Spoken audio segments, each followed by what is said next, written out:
Então vamos lá. Já parou para pensar se as noites fossem, na verdade, muito mais produtivas do que os dias?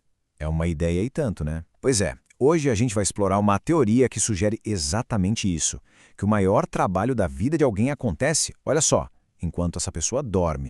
Essa pergunta, ela mexe com a nossa visão do que é o sono. A gente costuma pensar que é só um tempo para descansar, uma pausa, né? Mas e se fosse mais? E se fosse uma espécie de oficina, um portal secreto para a gente reorganizar o futuro?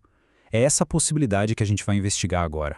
Bom, para começar, vamos ter que desconstruir uma ideia bem antiga. O sono não é só um reset para o corpo, é um estado ativo e, acredite, incrivelmente criativo. Olha, a vida inteira a gente ouviu que é preciso ralar muito, lutar contra a maré. Mas, vamos ser sinceros, se isso fosse a verdade inteira, as pessoas que mais se esforçam fisicamente seriam as mais ricas do mundo, certo? Claramente está faltando uma peça nesse quebra-cabeça.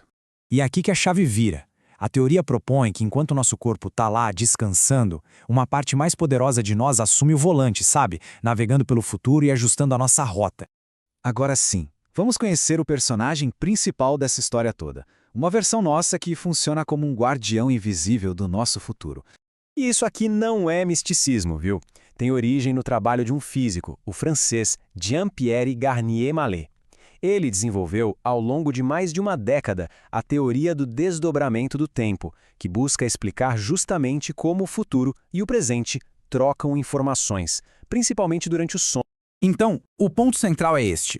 A teoria diz que existe uma outra parte da nossa consciência, uma versão pura que não está presa no tempo como a gente. Ela viveria num tempo onde passado, presente e futuro tudo coexiste. E de lá, ela consegue analisar todos os caminhos possíveis pra gente.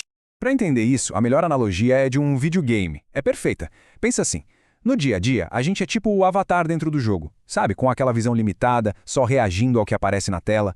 Já o duplo quântico, ele seria o jogador. Aquele com o controle na mão, que vê o mapa inteiro, que sabe onde estão os perigos, onde estão as recompensas, a visão completa do jogo. E aqui vem a grande virada de chave no nosso jeito de pensar. Não se trata de criar o futuro a cada segundo, mas sim de escolher.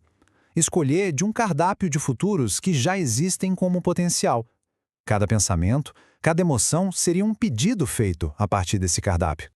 Ok, se existe essa comunicação, como é que ela funciona na prática? Bom, a resposta, pelo visto, está no nosso ciclo de sono. O processo é quase como um download noturno. Pensa só, durante o dia a gente acumula preocupações, medos, mas também esperanças. À noite, no sono mais profundo, essa pasta de dados é enviada para o duplo. E ele faz uma verdadeira faxina cósmica, deleta os piores cenários que a gente criou com medo e otimiza o melhor caminho. É por isso que às vezes a gente acorda com soluções que nem imaginava na noite anterior. E aqui, atenção, porque esse talvez seja o detalhe mais importante de tudo. Não adianta nada ficar repetindo afirmações positivas 1000 vezes se, lá no fundo, o que se sente é medo, é angústia. O duplo não se deixa enganar por máscaras, sabe? A linguagem dele não são palavras, é a vibração, a emoção, a intenção real. Ele simplesmente ignora o que a gente fala e obedece ao que a gente sente. Certo, vamos sair um pouco da teoria e ir para um método bem concreto que dá para começar a aplicar a partir de hoje à noite mesmo. A sugestão aqui é um desafio de 40 noites. Antes de dormir, o objetivo é limpar o ruído mental. Primeiro, se livrar do dia que passou. Depois, encontrar um estado de calma, de neutralidade. A partir daí, é dar um comando simples e, o mais difícil e importante, confiar, entregar o problema e simplesmente dormir. E aqui está um exemplo de roteiro. Veja que não é um pedido de joelhos, é uma declaração de entrega. A simplicidade é a chave. A gente define o que, a solução do problema, e deixa o como para o jogador que tem a visão completa do mapa. Para que o processo funcione, é fundamental entender o que pode bloquear tudo e quais são os sinais mais sutis de que está dando certo. Olha, o maior inimigo aqui é a ansiedade. Tentar forçar, querer controlar os detalhes ou ficar duvidando do processo é como chamar um Uber e cancelar bem na hora que ele está virando a esquina. A dúvida envia um sinal contraditório e, pum, interrompe a comunicação. E como saber se está no caminho certo? Os sinais são discretos, aquela clareza mental logo ao acordar, sabe? Encontros inesperados que abrem uma porta, uma sensação de que as coisas estão fluindo melhor. Isso não seria acaso, seria a prova de que a faxina noturna está sendo bem feita. E tudo isso nos leva à mensagem final, que é sobre assumir o controle da nossa própria realidade.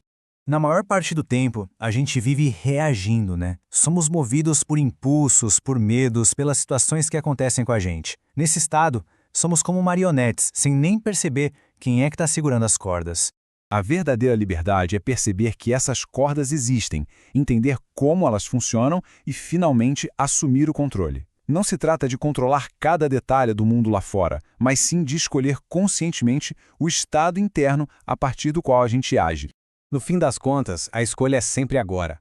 Cada noite é uma nova oportunidade de entregar um roteiro diferente para o futuro. A questão, segundo essa teoria, não é se o duplo está ouvindo, porque ele estaria sempre. A verdadeira questão é que instruções são enviadas a ele antes de dormir.